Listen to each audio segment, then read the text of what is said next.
everyone, and welcome on into another LEGO CMF on my channel. Today's video is a bit different than my normal CMFs, which are usually Marvel ones, and this one, as you can clearly tell by the background, is not.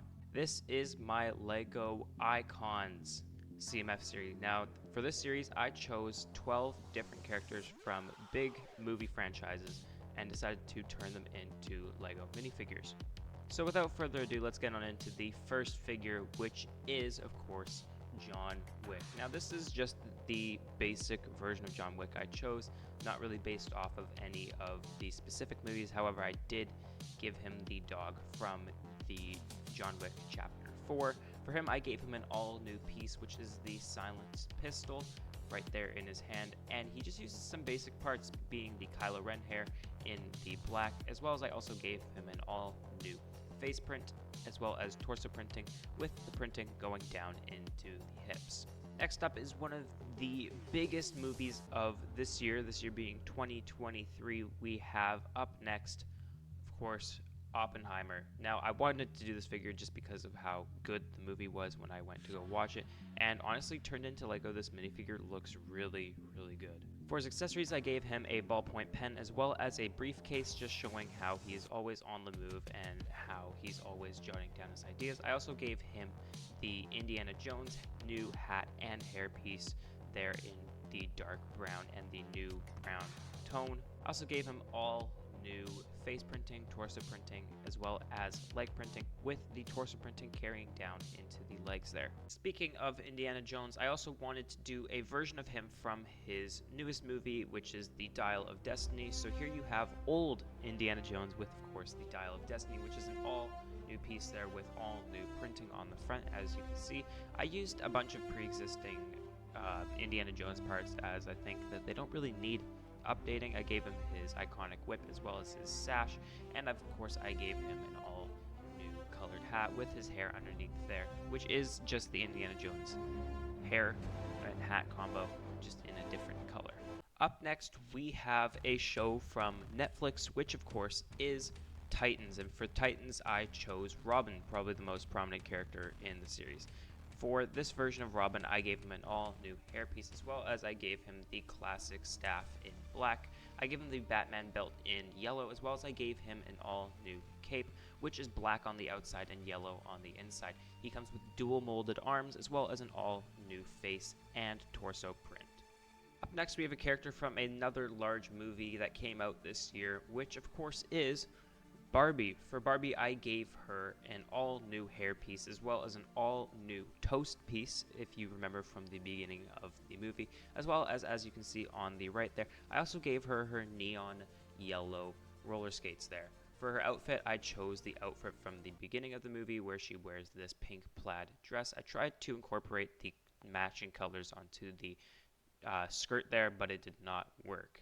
She, however, comes with all new face printing, as well as she even has some little shoes. Up next is a character from a bit of an older movie, and that is, of course, Rocky Balboa from the Rocky franchise of movies. For this character, I took inspiration off of All About Ari, with just the overall design as well as the outfit choice. For him, I gave him the Harry Potter hair, of course, in the original black, as well as an all-new face expression with a cut over his left eyebrow there.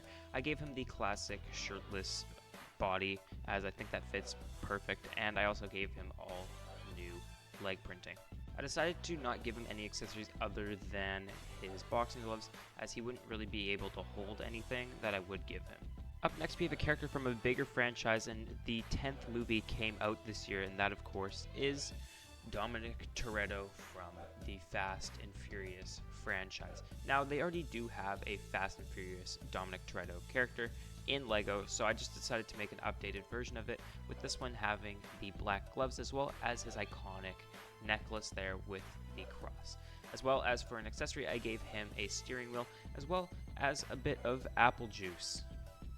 Up next, we have another very famous character from another big movie franchise as well as book series. Here we have Katniss Everdeen from the Hunger Games. For her, I decided to give her her iconic red outfit there with dual molded legs, as well as an all new torso print and face print, using of course the ponytail hair in dark brown, As an accessory, I also gave her a red bow as well as a goblet with a flame piece sticking out of it. Don't really know if that's in the movie, but off of the pictures I could see there was a lot of fire, so I just wanted to incorporate that with the figure.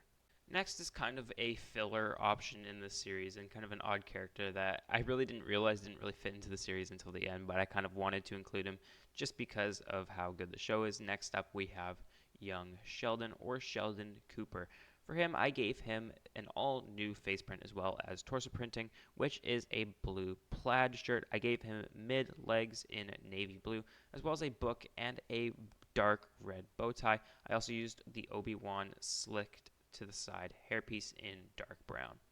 I wanted to make this series just so that adults and kids could also get characters that they really liked. For instance, of course, Young Sheldon is more of a kids show, or a show aimed towards kids more, rather opposed to maybe Fast and Furious or The Hunger Games, which is more of a teenage level. And then, of course, later on in the series, you'll see some other characters which are more of an adult type of R-rated character. Moving on, though, our next character is a already pre-existing LEGO character, but I just wanted to make it easier to get this character as you can't get him anymore, and that, of course, is Ethan Hunt from the Mission Impossible wave of movies. For this character, I didn't really need to make any changes. I also wanted to add him just because of his new movie that came out this year, and for an accessory, I gave him the Goon Gun in black, as well as a binocular piece in dark gray. Again, like Indiana Jones, he uses pre-existing pieces, which I think just work perfectly fine, and his character doesn't really need any major upgrades. Up next, we have a bit more of an R-rated character, which is why I wanted to do this series, just to incorporate a bunch of different characters from various different ratings of movies. Of course, this next character is Patrick Bateman from American Psycho. For him, I gave him a classic suit in black with some gray lines to show the look of the suit and the texture, as well as underneath that you can see a white collared shirt with some blue textures under there, as well as a red tie. For him, I gave him Loki's face, which is the pre-existing one that I used in my first Loki diorama set. I also gave him the Han Solo hairpiece in dark brown, as well as that I gave him a silver axe as an accessory to show the iconic scene in the movie. And the final character in this series is, of course, my favorite character personally, and my favorite show of all time. Of course, up next we have Walter White from Breaking Bad. For him, I gave him an all-new face and torso printing there. He's pretty basic, but I think it just works the best, as you can place him anywhere and he won't look overly detailed. I also gave him a revolver as an accessory, as well as his rock candy. But there you have it. There you have all 12 figures in the series. Here you can see they are all lined up here. And I wanted to do this just because of the sole purpose of that I could put this in and I could render it like an actual LEGO website image here, with all of them lined up in their rows. Now, opposed to when I draw them, I can't really do this because they aren't physical 3D models. And of course, here is the group shot, all of them together, which of course also, as you'll see in a second, shows up on the box art. And yes, like I usually do with my series, I make box art. So here you have the box using the all new minifigure boxes. It's kind of a bummer that we don't have the bags anymore, but I think this looks better when you put it into a render, as well as that you can just put more figures on it, and it's fun because you can include more pieces with your figures. And of course, here is the big box that they come in with, of course, John Wick on the side, which is the first character I made for this series. Here you have the group shot on the box there. Series 1, 12 to collect, the Icons logo. It is set 76349, and here you have the LEGO minifigures logo at the bottom. But there you have it. There is my LEGO Icons minifigure series. I just wanted to go ahead and apologize that this series was so late. This set was supposed to come out in October, and it's midway through November now, so I am deeply sorry for that. I've just been super busy with projects and school and sports that I haven't been able to get to this. Anyways, guys, if you did go on to enjoy the video, please make sure to subscribe and like the video, as that tells me what you guys like to see, as well as it pushes me out to more people that may enjoy my content. Anyways, guys, thanks.